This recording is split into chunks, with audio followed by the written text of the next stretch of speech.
as a video stream. So I'll be able to take some questions from, as many questions as possible from the audience and as well from people online. But as you can see, I'm obviously here in person. This is me, not a clone of me.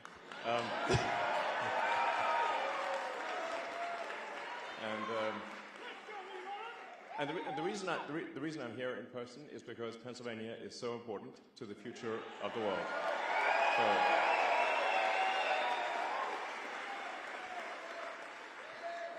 you know, you show what matters by your actions, not your words. And my actions are: I'm here, I'm in Pennsylvania, and I'm here for a very important reason. Which is. I can't emphasize enough that Pennsylvania is, I think, the linchpin in this election. And this election, I think, is going to decide the fate of America, and along with the fate of America, the fate of Western civilization.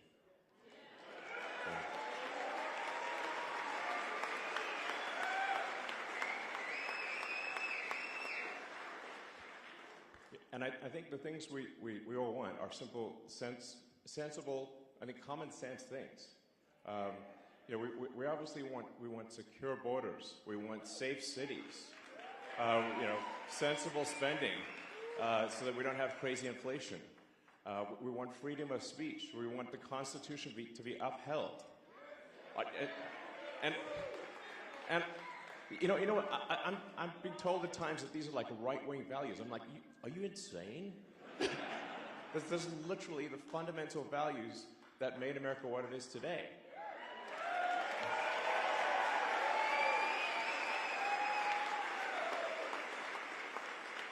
And anyone who is against those things is fundamentally anti-American. And the hell with them. Yeah.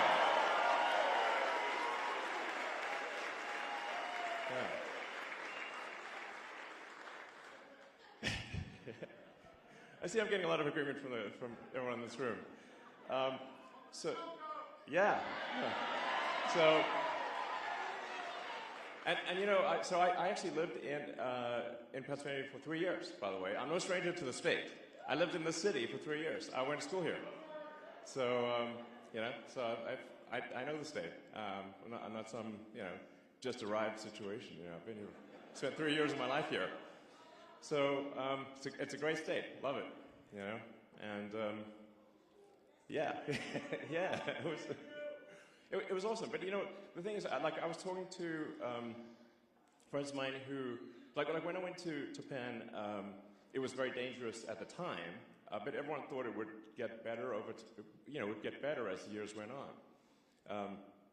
You know, one of the issues was like students would get killed from time to time, and that's pretty bad, obviously. And I was talking to someone who recently graduated from Penn. They said, actually, it's worse.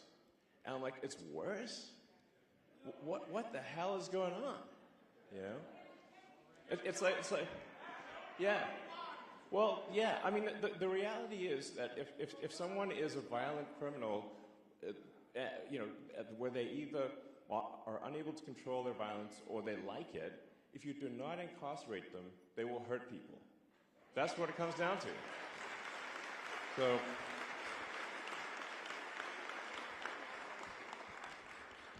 So if you don't put hardened criminals in jail, they will kill people. That's what it comes down to. And that's, unfortunately, the situation we have here is that the Democratic Party will not put hardened criminals in prison.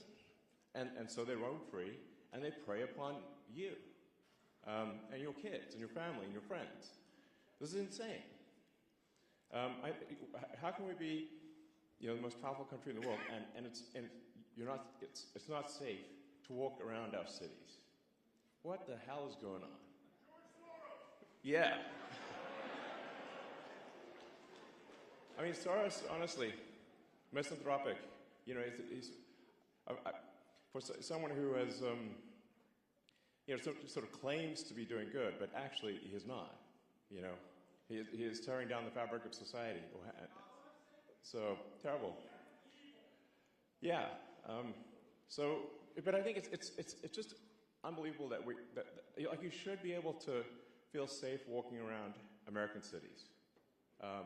And it's not just, Philadelphia has a challenge, New York has a challenge, every major city in the U.S. Like my mom lives in New York, for example.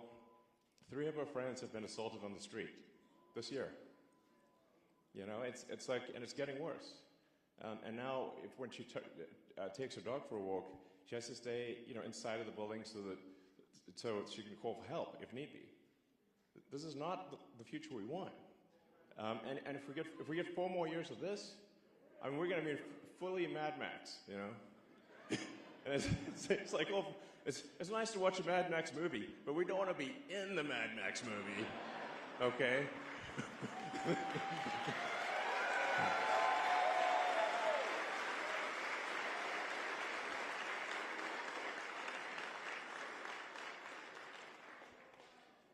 So yeah, and then the whole border thing is just insane. I always want to try to figure out what is the truth of the matter, what's really going on. So on the border situation, it's like, is it real or is it not real? So I went there in person, and I just literally live streamed what I saw. And our border looks like World War Z. Okay, it's like zombie apocalypse. It's insane. So this is, if you don't have a border, you don't have a country. Yeah, I mean, we're just saying, like, we have to have real borders, or if you don't have real borders, you don't have a real country.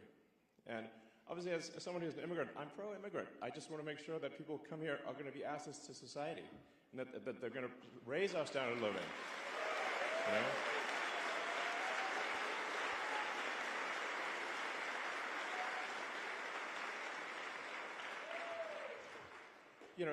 I think the sort of sports team analogy is a good one. So, like, let's say you're a pro sports team, you want to win the championship, then, well, you want aces on your team, obviously, because they help the whole team win. So the same is true for immigration. If we have this sort of equivalent of, like, Kobe Bryant or Steph Curry or LeBron or something like that, they want to join the team. Like, absolutely, of course. Do you like winning? Yeah, okay. But if they can't play basketball, they shouldn't be joining. So that's real important. And and then something that doesn't get a lot of attention is the fact that the federal government is spending America into bankruptcy. Which is crazy. It's sort of, and that's really what leads to inflation. Is that when the government spends more than it brings in, that's what causes inflation. Yeah, so it's just a pernicious tax. So there has to be we have to radically reduce the amount of government spending so that we don't rack up a debt that is impossible to repay and drive the country to bankruptcy.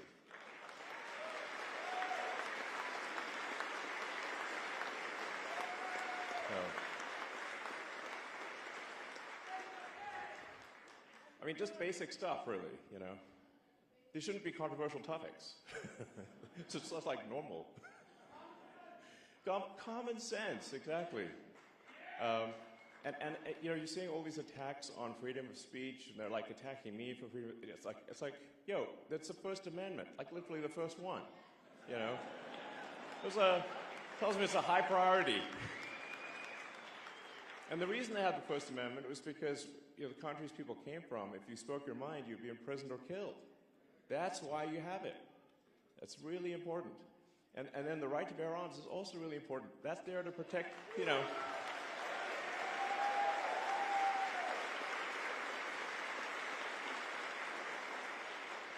I mean, the Second Amendment is there to protect the First Amendment. So,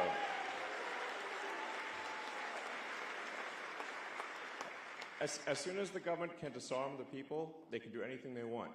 And we've seen this in one country after another. They take the guns away from the people, then they do fake elections, and then the people try to protest and they just get shot. That's what happened in Venezuela recently. They had a fake election. Maduro lost, like massively lost, like 70% loss. And he's like, "Oh no, I won." And everyone's like, "Oh, you didn't win." There were big protests in the street. But the thing is that Chavez, when he came to power, took away everyone's guns. So now you're facing, soldiers with assault rifles where you're going to throw some sticks at them or something, use finger guns. It doesn't work. So Maduro, even though he lost the election, is still in power. And that's the kind of risk that we face. So but we've got to do everything possible to protect the Constitution. And I think this is, yeah.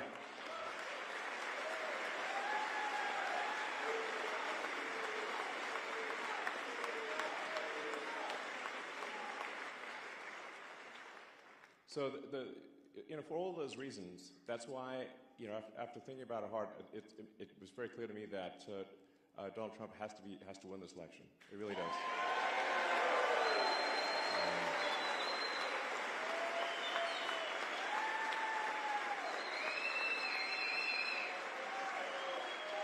Yeah. And so I think the most important thing that you can do, and what I'm asking everyone to do, is make sure that you're registered to vote, that and then vote early, and then talk to your friends and family and everyone you know to make sure that they're registered to vote, because Monday is the deadline for voting registration. And honestly, this is if there's ever a time to be a pest with your friends and family, this is the time. This is the time. Everyone you know, everyone you meet, everyone you run into, register them to vote, and then get them to vote immediately. And we only have until Monday night to register to vote. So the next basically 3 days are essential. And I think we see this election decided in Pennsylvania by, it could be 10,000 votes, it could be 1,000 votes, it could be 10 votes, it could be some very tiny number. So every incremental person is a huge difference. I haven't been politically active before. I'm politically active now because I think the future of America and the future of civilization is at stake. So.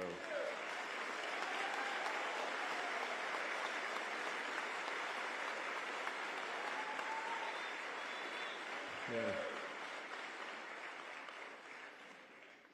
So, please go all out registering people. We have 3 days. Let's go. Anything you possibly do. So with that, I'm happy to answer questions or take comments from the audience. And yeah. Thank you.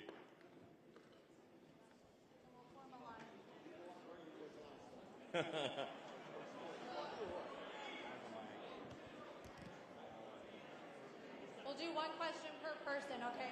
Yeah, I have the mic. Yeah. All right. Here. Elon, first of all, welcome to Ridley Township. Thank you. Delaware County, and welcome to Ridley School District and our beautiful high school. Yeah. Because you made this your first stop, we'd love to make you an honorary Ridley Raider. Thank you. I'd like to give you this shirt, football jersey. Sports is big in Ridley, big in Delaware County. This is Musk's 67 counties in Pennsylvania. We got to turn every one of them red. Great. Sounds good. Thank you. Thank you very much.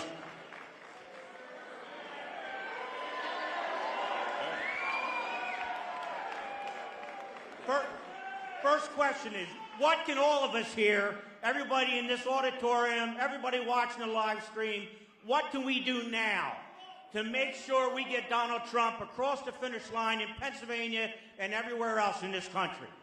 Yeah, it's fundamentally for the next 3 days, just everyone needs to focus on registering friends, family, acquaintances, everyone you know.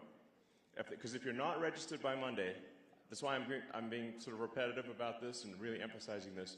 Anyone not registered by Monday evening, or if they're registered incorrectly, their vote won't count. They won't be able to vote. So we got 3 days. It's all about registration, registration, registration, registration every single day. And like I said, this election could be decided by a handful of people. It could just be that a little bit of extra effort on voter registration decides the entire future of civilization. So that's why I'm saying, man, this is, if there's ever a weekend to spend going hog wild on registration, this is it. Yeah. Whoa!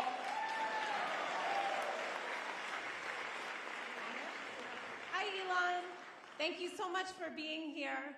It means so much, and I think it's really in line with your character as I've come to know you from listening to you speak in interviews. In addition to voting for Donald Trump, what can the average citizen do to help train AI to be truth-seeking? Well, I think definitely, publicly pushing to ensure that AI is truth-seeking and is not sort of politically correct or which means factually incorrect.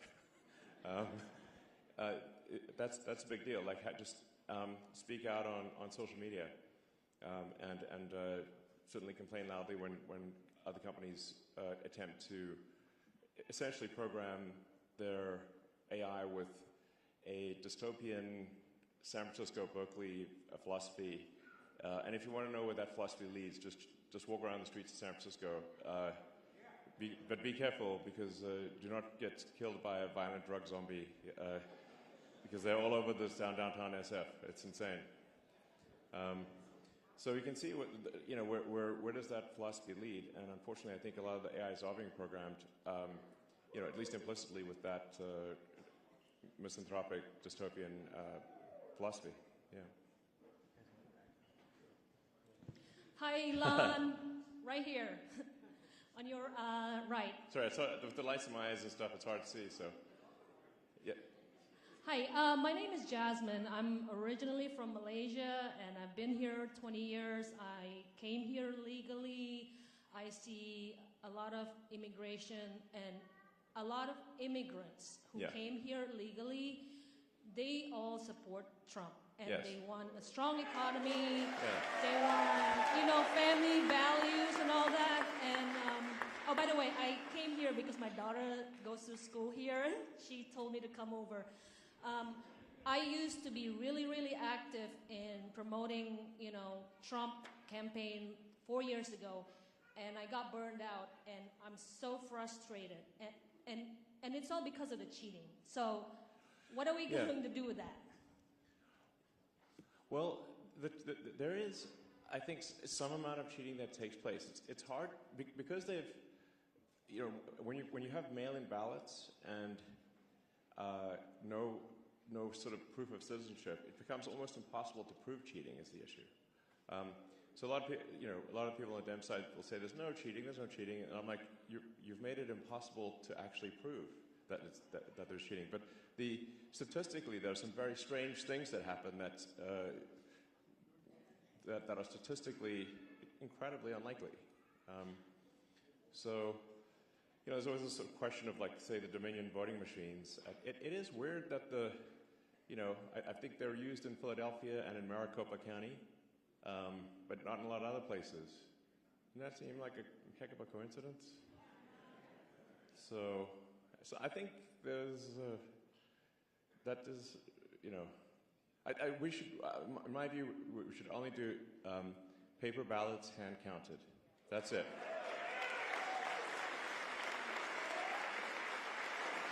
I mean, I'm a technologist. I know a lot about computers, and I'm like, the last thing I would do is trust a computer program, because it's just too easy to hack. It's too easy to add just one line, and it's really difficult to hack paper ballots. So, in-person voting with proof of with ID, which, by the way, every country has. I mean, like almost every country that has democratic elections requires in-person voting with voter ID. This is weird. It's super weird to not have that. I think that's the only way to effectively address fraud. Given that we are today, I think we just need a very big margin of victory.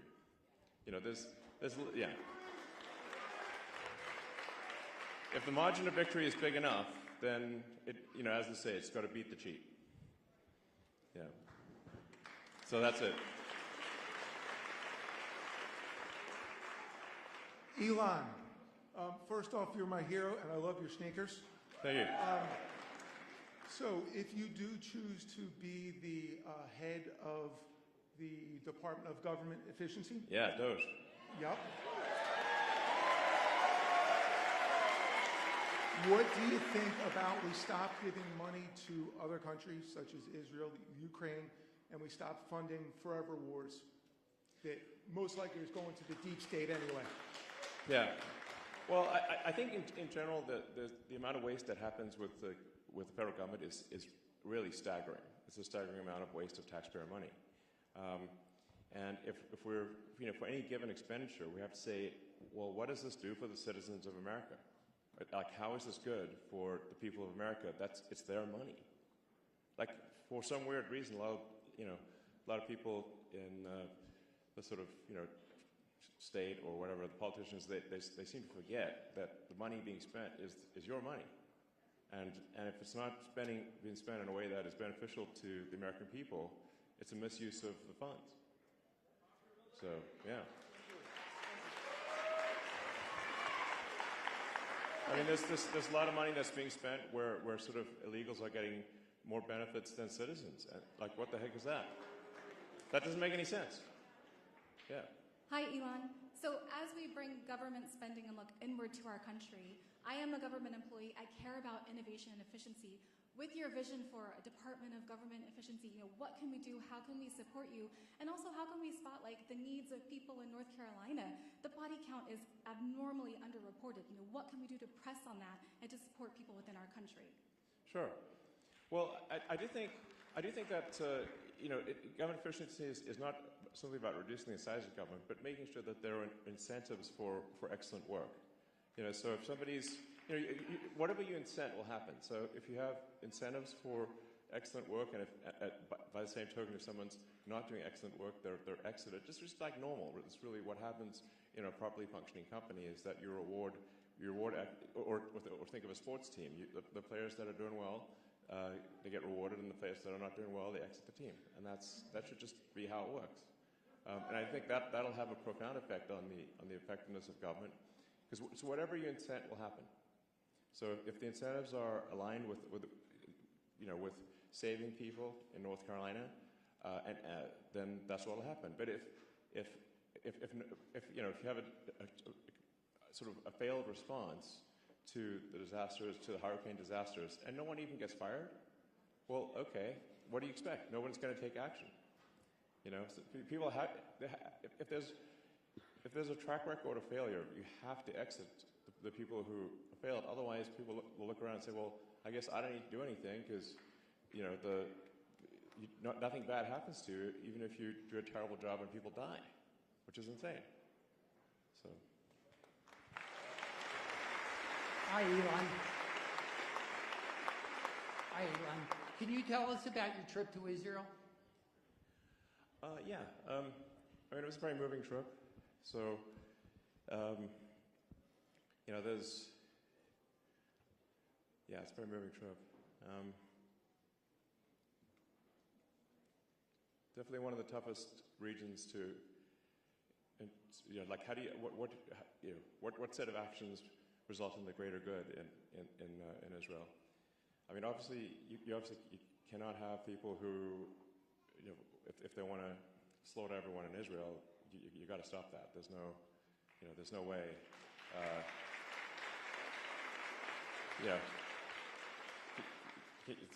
Those people either need to be they killed or incarcerated, or they will simply try to kill more Israelis. This is what it amounts to, obviously. And they want to kill Americans too, by the way. Generally, like, Israel is referred to as the little Satan in America. We are the big Satan.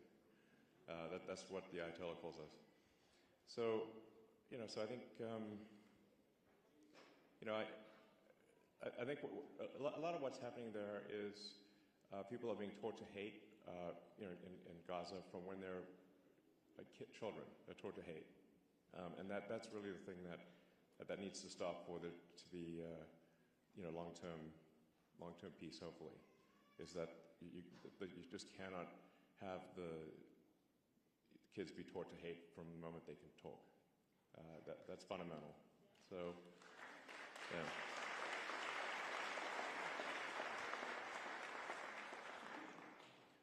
So, so I think there's it's kind of a three-step process there, which is I've mentioned one has to do the difficult thing, which is to yes, eliminate Hamas, exactly, and then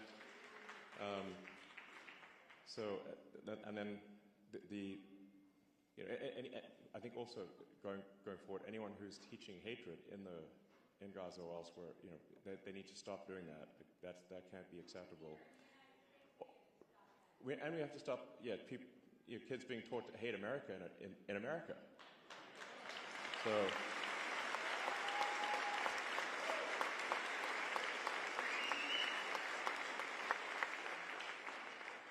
and then the third thing that's also very important is that there has to be economic prosperity in Gaza. So this is very difficult. It's like how do you sort of, after terrible things have been done, you then have to sort of, you have to bring prosperity to Gaza, and that's the thing that will ensure, provided kids are not taught to hate and there's long-term prosperity, I think there will be peace in Gaza. And we see an example of that after World War II, where with Germany and Japan, they were defeated. They obviously did terrible things, but changed the education system. And unlike World War I, we helped rebuild Japan and Germany. The Marshall Plan. Instead of exacting vengeance, America insisted we're going to help rebuild Germany. We're going to help rebuild Japan. And now they're our allies. And there's been no war ever since.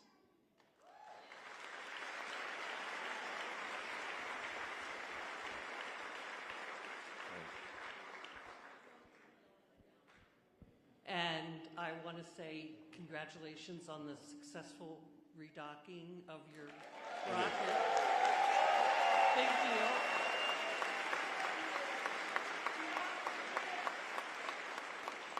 And I'm going to go... Yeah, I mean, honestly, it was a great week.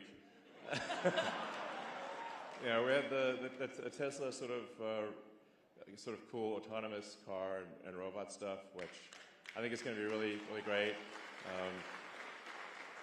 I think, who wouldn't want their own personal C-3PO R2-D2? It'd be awesome, So I think that we're going to build some awesome helper robots and autonomous cars, and then this is a good day. Fate is smiling upon us here. Thank you. And we caught the rocket, which is just totally nuts. You see that rocket booster? It's the largest, heaviest flying object ever made, and it just got caught by Mechazilla arms. Kind of like Karate Kid, but bigger. Catch on the fly with the chopsticks. My question is: do you think there is a shadow government behind the Biden-Harris administration? I mean, well, let me put it this way: it's not Biden. We know that for a fact. Okay. The dude's barely got 2 functional neurons, so it's like, and he just seems to be at the beach a lot, and he's obviously not in charge. So I mean, when the polls started going low on Biden, he was saying, "Oh, he's staying in the race, but then I guess the real powers that be told him he's not. It's so who is it that's behind him? We know Obama, okay, but Obama. I mean, I'm just as curious as you are. It is. As far as I can determine, there isn't any one sort of puppet master. It's more like there's 1,000 or I don't know, a lot. But I mean, I'd like to talk to them to understand more about. Listen, what are your goals, puppet masters? I'm just curious. I mean, maybe I agree with some of them. It's possible. But it's just obvious that Biden's not in charge. It's obvious that Kamala's not in charge. I mean, they just replaced the Biden puppet with the Kamala puppet, very obviously. And it's, you can tell, like, if the teleprompter stops working, then the puppet breaks. And it's like, oh. the puppet just starts looping because the teleprompter broke. I don't have a teleprompter. I just talk like a normal human. So I mean, I think it's not, from what I can tell, it's not one puppet master, it's many, but, interesting to see the crossover between the Epstein client list and Kamala's puppet masters. I bet there's a lot of names that appear in both lists. Oh, sorry. Yeah, Diddy too. Can you hold it up a little higher so Ben? Diddy did it. Elon, my name is Gregory Stenstrom. I'm from here, Delaware County. There are two people who know me. In my hands, you asked earlier you'd like to go to a hand count. We have 3 federal suits right now. One, because we know for a fact, and we have proof, that the election code in the machines in Dominion and Harlingen Civic are fraudulent here, right here in Delaware County. The Secretary of State for their elections, Jonathan Marks, admitted this in court last week. Wow, he did? In court, on a transcript. I didn't read about that. For some reason, Well, of course you didn't. For some reason, the How many people the here know legacy me? media forgot to report about that one. How many people here know me? Quite a few. I mean, I usually keep up with these things, and I did not know that. Well, we're also co-defendants. Leah Hoops and myself, also from Delaware County, we're co-defendants with President Trump and Rudy Giuliani in a defamation suit where we proved over 952 days that there was massive election fraud in 2020. We proved it in court. It's a matter of public record. We also have the proof that the election machines that are currently being used are fraudulent. We have videos right now that I can show you of ballot boxes being stuffed here in Delaware County, Montgomery County, Chester County, and across the state. Okay. We have that video. We have submitted this to the federal courts in 3 federal cases. We have a SCOTUS case right here. Yeah. And the SCOTUS case is just simple. It asks the DOJ to rescind their policy not to investigate election fraud. Which seems crazy. We are being blocked. Yeah, I mean, blocked, this blocked. DOJ is doing a great. I don't know. Just take the J out of the name. You know. What do you think? Department of Injustice. What I'd like you to do, Elon, is I don't want to take too much time, and I know this is kind of a shock, but we have a book here, Parallel Election. I have the Supreme Court case, and I have the federal suits here. We've called your people. We've called the people who are supposed to be helping. We have hundreds of people right now ready. Yeah. They're out taking videos. They're training poll workers, and we are not getting support from many of the people in the first front rows here.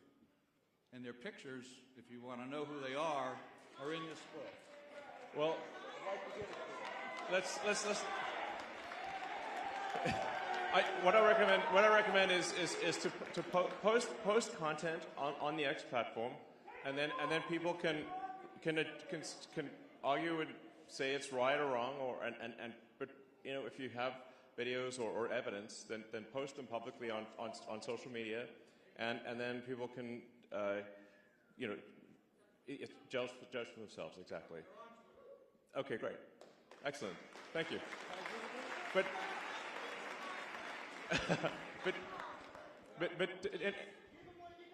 anyway, let's not get contentious. This is I think, teamwork makes the dream work here,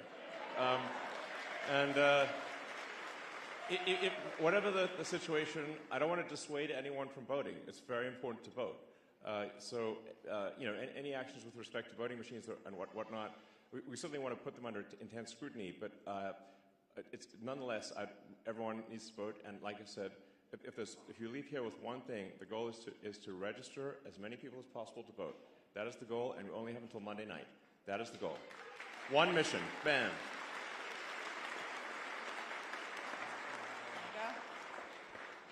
Hi, Elon. Thank you for being here. First, I want to thank you as somebody with a spinal cord injury for being innovative, because not many people are. I won't take up the time, but 18,000 people a year are injured. So thank you. Absolutely, and I'm hopeful that Neuralink can do a lot. Actually, initially providing the ability for anyone who's lost the brain-body connection to be able to interface with their phone and computer faster than a human with working hands, which is, I think, really cool. But down the road, I think it'll be possible to restore a whole body functionality. If you have a Neuralink in the motor cortex that then shunts past where the neurons are damaged in the spine, I'm confident that long term you can actually restore people's ability to walk and use their hands.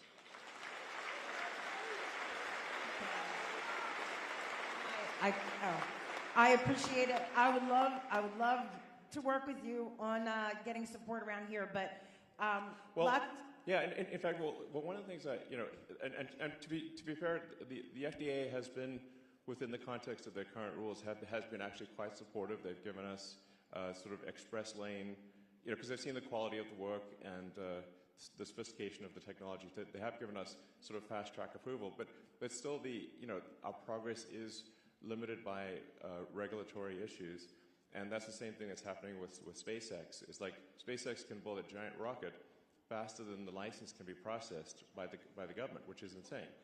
I should mention, like, one of the most fundamental things about me supporting, and maybe the biggest showstopper of all for me in terms of why I feel Donald Trump must win, is that we have to have sensible regulations. We have so many regulatory. Last time I checked, we have 428 agencies. There's more than an agency a year has been created since America was a country. It's like we've got almost twice as many agencies as years that America has been a country, which means an agency has been created. There's like sometimes two new agencies per year created, which is just madness. So America is being smothered by overregulation. It's like I call it slow strangulation by overregulation. That's the. Yeah. I would like to ask about natural gas and lithium. That's kind of what. Pennsylvania is rich of natural resources and fracking gas and lithium, which could benefit not only our state, but our entire country. However, many residents, and I have to be honest, along 350 miles of Pennsylvania had real challenges like eminent domain and the destruction of water sources, such as what happened with the Marinette East pipeline. How can we ensure that while utilizing these resources, we work closely with local governments and residents without the federal government overreaching and forcing land from homeowners? Effective communication with citizens and their involvement in these decisions is crucial. What role do you see for technology or private industry in making sure that this process is transparent and fair? Because believe you me, lots of people were forced with eminent domain and aquifers poisoned all across Pennsylvania, including our veterans. And this has been a real problem since 2016. So we want to support our workers and use our gas, but we need to be careful of what we're taking from people who've lived here, families for centuries. Certainly, I believe in sensible regulation. So, what I see happening is that there are all sorts of there's a mountain of rules that actually don't benefit people, and then there's missing rules that do benefit people.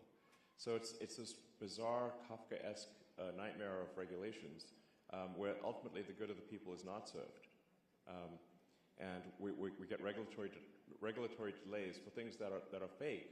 Meanwhile, bad things are allowed to happen simply because someone filled out the paperwork and gamed the system. So that's what I mean. It's when I say the Department of Government Efficiency, I mean addressing any issue which is not in the interest of the people, and we do need to at times fight against what large corporations are pushing for, because some of them are very short term. And some large corporations do bad things. Corporations are like people. Like some people are good people. It's like, some corporations are good, some are sort of middling, and sometimes some corporations are bad. And it's just like people, is the way to think of corporations. So we've got to stop the corporations that want to do bad things, make sure they're doing things that are in the interest of the people. And then corporations that want to do good things, they shouldn't be slowed down by smothering regulation.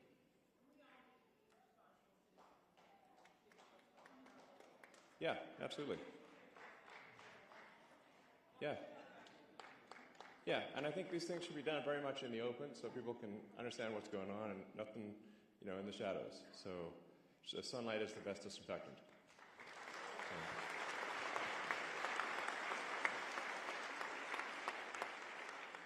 Hey, Elon, how are you? I'm Rob. These are two tough acts to follow here, but my question's a little more simple. What are some of the first courses of action you plan to take as the head of government efficiency if Trump gets elected, and do you have any areas of concern in particular? Yeah, well, that's a good question. I definitely, the focus right now is making sure that Trump wins the election. Otherwise, it doesn't matter. And I think if Trump loses, we're going to see, our cities are going to get less safe. The border's obviously going to be wide open. We're going to see government spending go ballistic. It's inflation go nuts. It's going to be just bad on every level. And fundamentally, if the current trend of strangulation by overregulation is not turned around, we'll never get to Mars. It just will be illegal. And then we'll be a one-planet civilization. There won't be a space-faring civilization, and Starfleet will never be real. And we want Starfleet to be real. Yeah.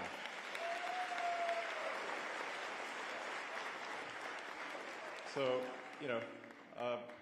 I've had quite a bit of interaction with the government, because SpaceX is the biggest NASA contractor, actually. Does a lot of work for NASA. And I'm a big fan of the agency, by the way. But there's, there are expenditures that don't make a lot of sense, that are wasteful. And we need to put a stop to that. Honestly, there's so much government waste that's going on that I would call it a target-rich environment. Like, it's hard, like in every direction. There's this just mad waste. And I think simply, if people simply know that, well, if they waste a ton of taxpayer money, they're going to get fired, that will immediately improve the situation. Immediately. It's like, yeah, it's just literally, and I think, but actually it's going to be both carrot and stick. It's like, so if a government official is very effective in spending your money, because taxpayer money is your money. If they're effective in spending your money, they should be promoted. They should be rewarded. And if they waste your money or do something that's basically corruption, they should be fired. Obviously, they have a duty to spend your money well. Yeah. Hey, Elon. As a veteran who was deployed because of a lie that was told 21 years ago, it's a lot of lies, man. Yeah. It's just a lot of lies. So, with Harrison Laws running on a campaign to make disinformation illegal, what would you say disinformation just means information they don't like. So what would you say? Yeah. So what would you say to an administration and a candidacy that is spreading lies or disinformation about the troops that are currently in combat, my friends? Yeah, can you believe that was said? And Hunter Biden's laptop, president's decline, and so on. Yeah, I mean, during the Trump-Kamala debate, she said there was no active duty soldiers out there. I'm like, I know a whole bunch of them. What are you talking about? That's a shameful, terrible lie. And she wasn't even fact-checked. And I'm like, are you kidding?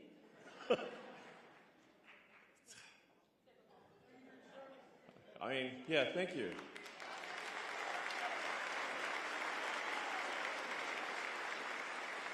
Yeah, and I'd just like to say, for the people, for the Americans out there who are serving in dangerous places right now, unlike what Kamala said, thank you for your service to the country.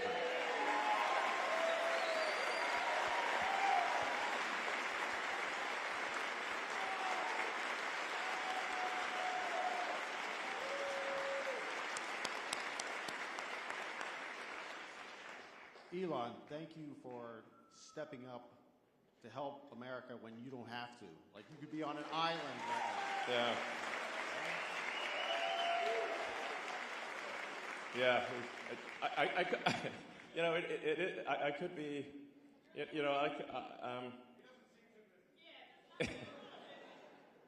Yeah, I have a lot of jobs.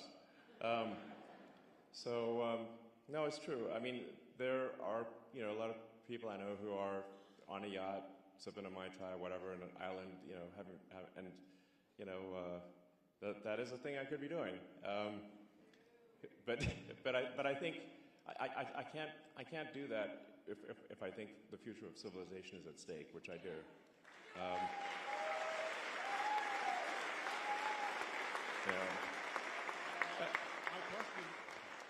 My question for you, I guess. One, do you know Alberto Congowala? He's the system manager for Europa Clipper. Oh, which you but sent, that's a cool mission, by the way. Which you sent into space on Monday. Yeah, Thank you very much. Absolutely. In fact, that was a mission where I talked to SpaceX team. It's like, every mission's important, but this mission's extra important. Because I'm like, I want to. I think like you, like I think most people, I want a future where you look forward to it and you're excited about what's going to happen. That we're going to learn new things. That it's going to be better than the past. In a future where we're a spacefaring civilization, and we're out there among the stars, where Star Trek is real. That's exciting. I mean, there have to be, life can't just be about solving one problem after another. There have to be things that inspire you, that move your heart.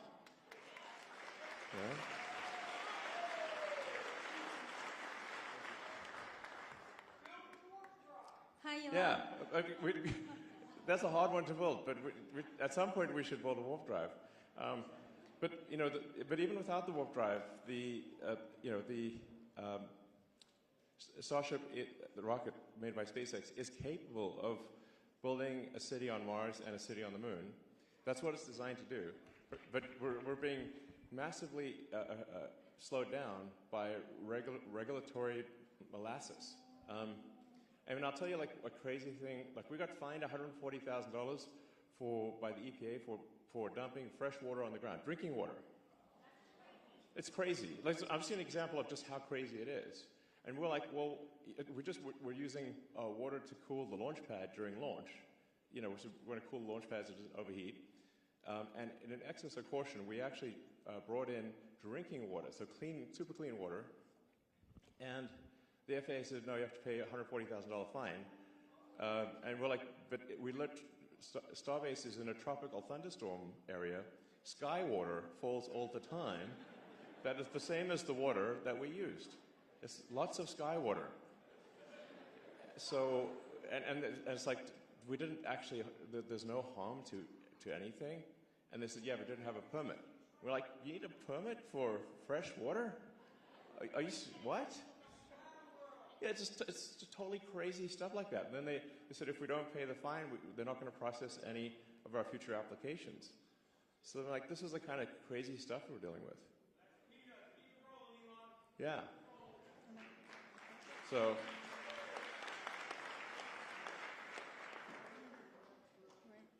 Hi, Elon. My name is Sarah. I'm from Philadelphia. I have a whole team here. First of all, I'm really excited about your recapping of this rockets and your Hyperloop program. We actually, at this critical moment, have a proposal to turn the blue states red quickly. I would like to sincerely to accept our protocol. The proposal. We want to have some further discussion with you, and really thank you for putting everything you have, risking everything you have to support President Trump to take our country back. Well, thank you. Sure. Thanks.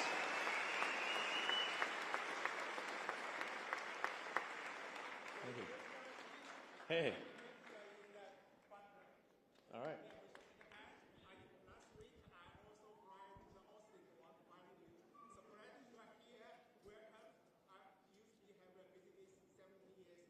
Great. All right, sounds good. All right. So, yeah. Well, I'll take a few more questions and then wrap it up. Yeah, so go ahead. Elon, hi. My name's Kevin, and I grew up right in Springfield, close by. And I want to thank you for all you've given up. You were the media darling, and you've sacrificed everything for freedom right now. And I want to thank you for my family and everything. Yeah. I also want to thank you. I want to thank you for all the lives that have been saved with your full self-driving. And all the future lives will be saved with that. That is one of the bravest things you've pulled off. So thank you. I use that every day. You're most welcome. Yeah, I think it will save many lives and many serious injuries, and also give people their time back, so they can, they can just be in their car and do whatever they want and watch, movies or whatever they want to do. It'll be great. I absolutely agree. My question for you is, and this is a very confusing thing in Pennsylvania, do you think that we should, as a voter, vote in person, wait until voting day to vote in person, or do a mail-in ballot right now? I think you should you should vote immediately right now. Yes. Can you explain real quick why? Should you have a pen? I don't know if somebody have a pen or something.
All right.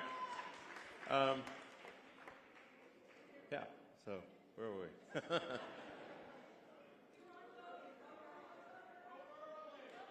Oh yes, vote. Yes, register and vote early.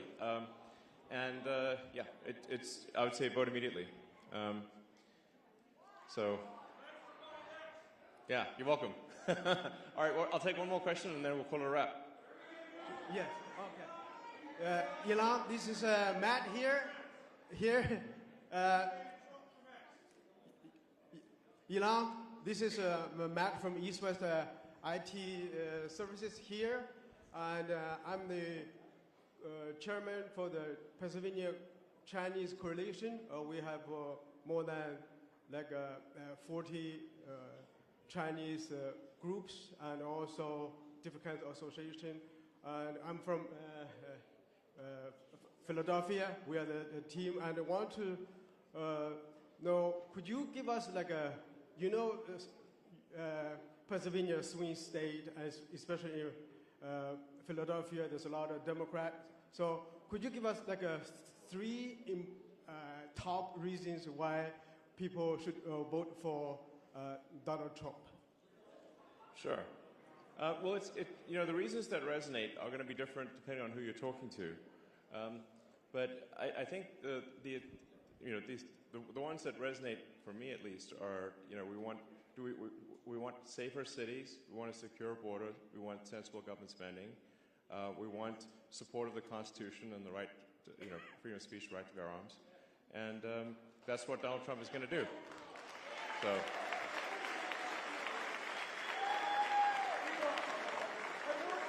And the other thing I think is maybe a concern is that I think if there's 4 more years of sort of the Kamala sort of puppet regime, they're actually going to legalize so many illegals in the swing states that there won't be swing states anymore, and this will be the last election in that case, and will be a permanent one-party state like California. And in California, California, which is mind-blowing, they passed a law banning voter ID for any election in California whatsoever. Now they're going to try to do that nationwide, in fact, if they can, they will do it nationwide. If the Dems win, they'll ban voter ID nationwide. So that's why I think if Trump doesn't win, this is the last election. Yeah. Thank you. Thanks, everyone.